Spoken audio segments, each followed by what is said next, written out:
Kalau kamu usia 20 tahun atau baru menginjak 30 tahun terus pengen sukses di bidang finansial atau ekonomi, coba dengerin cerita saya dulu. Saya ini usia 40 tahunan dan saya gagal soal ekonomi.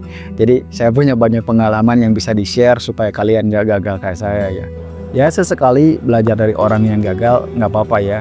Jangan cuma belajar dari yang sukses terus ya. Belajar itu kan ada dua ya, do and don't. Apa yang harus dilakukan dan apa yang jangan dilakukan. Kalau selama ini kalian belajar sama orang-orang sukses, harus gimana, sekarang kalian belajar dari cerita saya yang gagal ini, ya sebagai warning lah. Apa yang jangan dilakukan supaya nggak gagal kayak saya. Dan kalau soal gagal, ya saya udah expert. Anjay, astagfirullah. Expert di bidang gagal ya. Hal yang besar yang kalian harus garis bawahi, kalian harus reminder terus adalah kalian gak punya waktu. Nah, kalian jadiin kalimat itu jadi wallpaper HP kalian deh, serius. Karena kalau kalian pikir kalian punya waktu buat bersantai, hangout, pacaran, main-main, kalian mikir kayak enjoy your life, have fun, YOLO, hidup cuma sekali. Ya emang benar, hidup cuma sekali. Makanya jangan sampai menyesal di hari tua. Always been there. Saya santai banget waktu muda. Sekarang ya gini, masa tua saya malah harus kerja keras. Dan kerja keras di masa tua itu gak cocok bro. Fisik udah lemah, otak udah gak bisa mikir cepet, gak berani ngambil resiko karena ya penuh kehati-hatian lah. Dan ini kebalik bro, harusnya masa tua itu santai, bukan kerja keras. Justru masa muda yang harusnya kerja keras. Fisik masih oke, gak cepet sakit, daya ingat masih jauh lebih keren, gak gampang lupa gitu. Dan kalau kalian yang masih single, malah harusnya lebih mudah buat ambil keputusan sih, buat ambil risiko gitu. Karena beda ya sama yang udah nikah, udah punya anak. Kalau udah nikah dan punya anak itu pasti ada pertimbangan ketika harus ambil risiko. Ada tanggung jawab mereka di pundak kita gitu ya. Ada tanggung jawab yang kalau gagal gimana gitu. Jadi sulit ambil resiko lah kalau udah menikah apalagi di masa tua ya.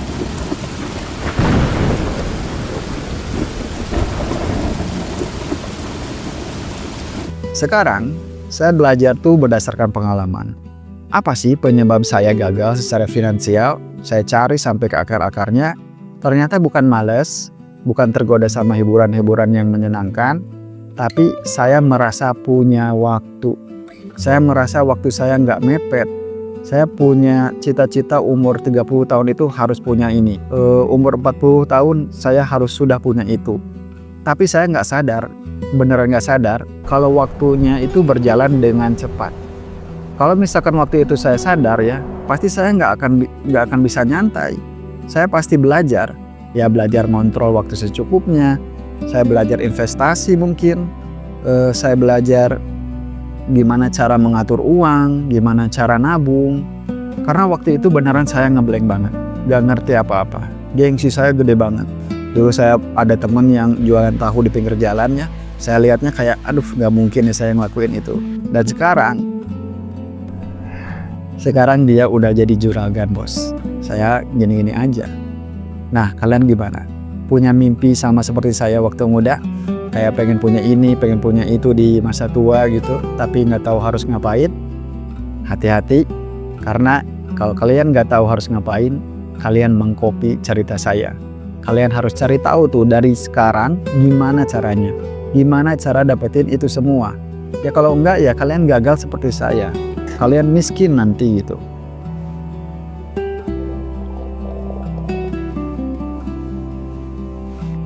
Kalian boleh punya pikiran masa muda itu ya harus dinikmati. Ya benar, itu benar banget saran saya. Makanya cari hobi yang menyenangkan, yang bisa kalian usahakan jadi duit. Kalian belajar bisnisnya. Semua hobi itu ada bisnisnya. Hobi main game sekalipun yang bisa dilakuin di mana aja itu ada bisnisnya. Dulu saya punya hobi main musik. Saya ngeband lah. Saya pikir saya bakal jadi artis terkenal yang punya banyak duit gitu. Ternyata tidak. Hobi saya itu ya cuma iseng-iseng aja. Nah itu jawaban klasik buat orang-orang yang gagal kayak saya. Iseng-iseng aja bro gitu. Sebenarnya hobi saya itu ya jadinya buang-buang waktu. karena saya nggak belajar cara bisnisnya. Saya cuma menikmati hobinya. Dan saya adalah target marketnya orang-orang yang punya studio waktu itu ya gitu, yang mengerti bisnisnya. Nah makanya saya share pengalaman fakta pahit ini supaya kalian belajar, supaya masa tua kalian itu nanti tinggal nikmatin hidup aja gitu. Karena cara pandang saya soal uang di usia 40 tahun lebih itu udah bergeser, beda sama waktu saya muda. Saya mau tambahin sedikit gimana cara pandang saya soal duit sekarang. Ngomongin cara pandang saya soal duit itu atau soal ekonomi di usia 40 tahun itu ya udah jelas ini soal psikologi, ini soal mental, dan ini soal feelings. Jadi balik lagi soal perasaannya. Banyak hal yang bergeser dari sudut pandang saya waktu muda soal duit gara-gara perasaan. Pertama, soal definisi cukup. Buat saya yang usia 40 tahun itu rasa cukupnya udah berbeda dengan usia 20 tahun atau 30 tahunan. Dulu waktu saya 20 tahun, ambisi saya itu sangat besar. Pengen punya ini, pengen punya itu, punya role model yang harus dikejar, pengen jadi siapa gitu, pengen seperti si A, pengen ngejar seperti si B. Itu rasanya nggak pernah cukup. Tapi ketika usia 40 tahunan, nah ambisi saya yang pengen punya ini, pengen punya itunya ya masih cukup besar. Cuma role modelnya yang hilang. Saya nggak pengen jadi seperti siapa-siapa. Saya nggak pengen kaya raya seperti Deddy Corbuzier misalnya, atau kayak Prabowo misalkan. Saya merasa cukup dengan diri saya sendiri. Uang buat saya sekarang bukan jadi alat mengejar ambisi, tapi sebagai alat buat bayar ketenangan. Dulu saya ngejar angka. Sekarang saya ngejarnya fungsi. Misalnya kalau saya belum punya rumah yang layak, nah itu baru saya kejar. Karena rumah itu fungsi. Bukan rumah yang harus luasnya berhektar-hektar, tapi rumah yang layak, nyaman, aman, dan fungsinya buat tempat pulang itu ada gitu. Sekarang ya, kalau rumah besar, fasilitas lengkap, tapi saya malas pulang karena nggak nyaman di rumah, ya buat apa ya? Jadi ya saya ngejarnya ketenangan dulu, baru ambisi. Nah dampaknya, saya jadi penuh kehati-hatian ketika ngambil resiko. Ini berbeda dengan usia saya 20 tahun yang lalu ya.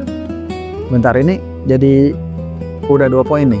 Pertama soal definisi cukup yang udah berbeda, sama soal kehati-hatian ketika ngambil resiko. Usia 40 tahun itu insting bertahan hidupnya jauh lebih kontras, lebih jelas. Dulu masih bias, sekarang terpampang nyata.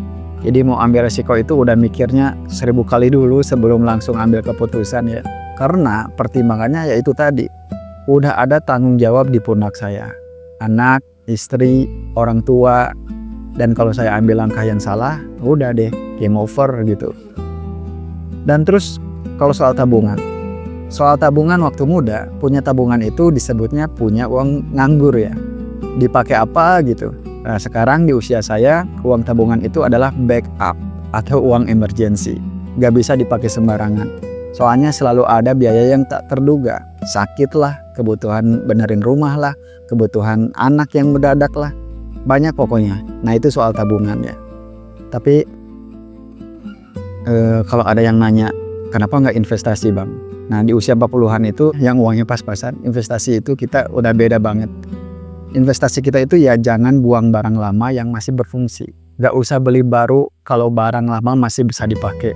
Supaya nggak buang-buang uang gitu. Nah uangnya bisa ditabungin. Dan soal tabungan ya balik lagi ke poin yang tadi. Uang tabungan adalah uang emergency.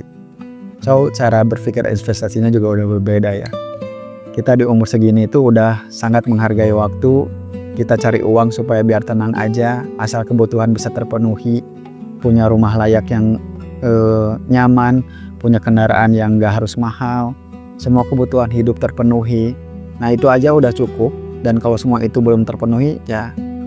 Jadi kita harus kerja keras buat dapetin itu semua. Dan di usia udah tua. Yang udah capek. So nasihat saya yang udah berumur ini. Manfaatin waktu kalian sebaik-baiknya. Pikirin apa yang harus dilakukan sekarang. Hari ini. Bukan besok. Bukan lusa. Bukan minggu depan. Tapi hari ini. Gitu. Ya mungkin itu aja, semoga ada manfaatnya. Makasih udah nonton sampai sini. Saya Sulaksana, I'm old school.